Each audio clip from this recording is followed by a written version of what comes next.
திருக்குறள் கதைகள் கதைகள் 406. செல்வத்தின் மனவருத்தம். ரங்கதுரையின் குடும்பம் அந்த ஊரிலேயே மிகவும் செல்வம் மிகுந்த குடும்பம். செழிப்பான நிலம், தோட்டம், தென்னந்தோப்பு, அரண்மனை போன்ற வீடு என்று ரங்கதுரை ஒரு ஜமீன்தாரைப் போல் வாழ்ந்தவர். அவருடைய செல்வம் அவருக்கு செல்வாக்கையும் பெற்றுத்தந்தது. அவரை கலந்து பேசாமல் ஊரில் எந்த ஒரு பொது காரியமும் நடந்ததில்லை. ஆனால் அவர் காலத்துக்கு பின் நிலைமை மாறிவிட்டது. அவருடைய 4 பிள்ளைகளில் 3 படித்து வெளியூருக்கு வேலைக்கு சென்று விட்டனர். அவருடைய 2வது மகன் செல்வன் மட்டும் படிப்பையே முடிக்காததால் அந்த ஊரிலேயே இருந்தான். ரங்கதுரையின் மறைவுக்கு பிறகு 4 சகோதரர்களும் பங்கு பிரித்து கொண்டனர். தினங்களை பங்கு பிரித்து கொண்ட பின் வீட்டை விட்டு வந்த பணத்தை 4 பிரித்து கொள்ள செல்வம் தன் பங்குக்கு கிடைத்த பணத்தில் ஒரு சிறிய வீட்டை வாங்கி கொண்டு அதில் இருந்தான். தன் பங்குக்கு கிடைத்த நேரத்தில் கிடைத்த வருமானத்தில் சுமாரான வசதியுடன் வாழ்க்கையை ஓட்டி வந்தான். அந்த ஊரில் செல்வத்துக்கு நெருக்கமானவன் அவன் நண்பன் முத்து மட்டும்தான். செல்வம் முத்துவின் வீட்டுக்கு போனபோது முத்து வெளியே கிளம்பி கொண்டிருந்தான். இங்கேயோ கிளம்பிக்கிட்டு இருக்க போல இருக்கே என்றான் செல்வம். வேற எங்கே போவேன், வயக்காட்டுக்கு தான், நடவு வேலை இருக்குது இல்லை, நான் அங்கே போய் இன்னாத வேலை நடக்கும் என்றார் முத்து. எனக்கு இந்த வேலை இல்லை, எங்கள் அப்பா காலத்துலேருந்தே குத்தகைக்காரங்க தான் பார்த்துக்கிறாங்க. உன் வழி வேறப்பா, நீ பணக்கார வீட்டு பிள்ளை என்றான் முத்து சிரித்தபடி. இந்த கிண்டல் தானே வேணாங்கிறது, என் நிலைமை என்னன்னு உனக்கு தெரியாதா என்ற செல்வம். சரி வா, நான் உன் கூட வரேன், பேசிக்கிட்டே போகலாம் என்று அவனுடன் நடந்தான். முத்து, நீ என் நண்பன், உங்ககிட்ட மட்டும்தான் நான் மன விட்டு பேச முடியும்.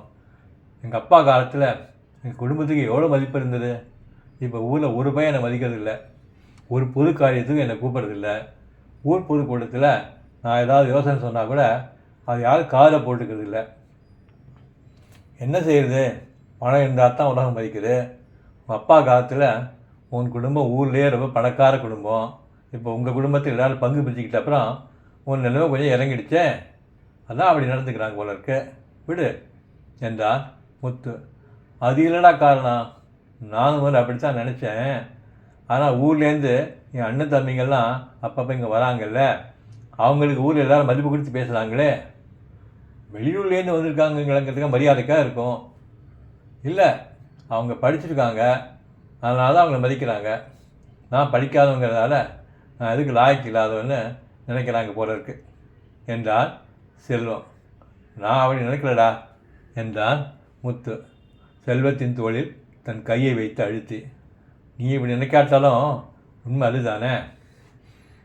முத்து தன் வயலில் நடக்கும் வேலைகளை கவனித்து வேலை செய்பவர்களுக்கு அவர்கள் செய்ய வேண்டிய வேலை விவரங்களை சொல்லிக் கொண்டிருந்த போது செல்வம் ஒரு மரத்தடியில் அமர்ந்திருந்தான். சிறிது நேரம் கழித்து செல்வம் இருக்கும் இடத்துக்கு வந்த முத்து, வா போகலாம் என்றார். ஆமாம், அந்த பக்கமாக ஒரு நிலம் இருக்கே, அது உன்னோடு தானே, ஏன் அது மட்டும் காஞ்சி கிடக்க என்றான் முத்து.